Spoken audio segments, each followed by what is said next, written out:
বিটেল ছাগলীৰ পৰা ক্ৰছ কৰা আছিলে এয়া পোৱালি দিলে এটা দেখিছেনে এতিয়া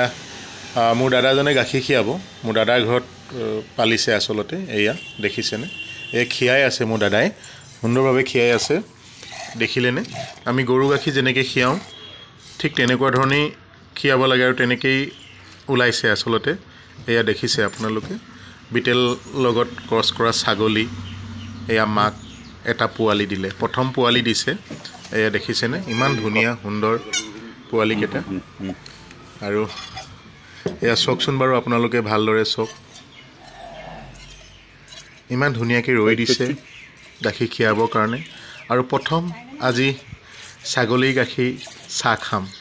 ইমান দিনে গৰু গাখীৰ মৌ গাখীৰ বহুত দিন হ'ল খোৱা আৰু গৰু গাখীৰ খাই আছিলোঁ আজি প্ৰথম দাদাৰ ঘৰত ছাগলী গাখীৰ চাহ খাম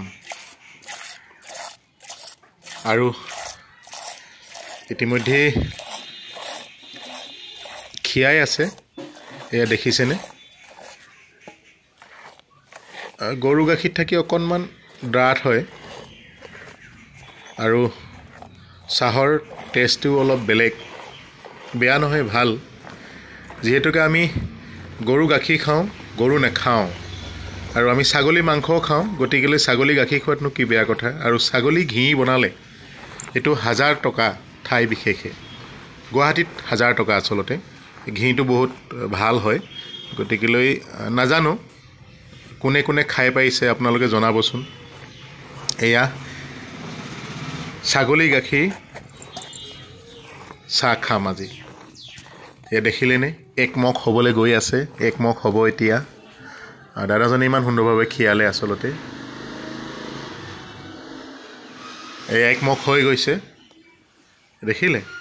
ইমান ধুনীয়া একমক পুৰা ওলালে আৰু ওলাব কিন্তু দাদাজনে আৰু খিৰোৱা নাই এয়া গুৰ লগত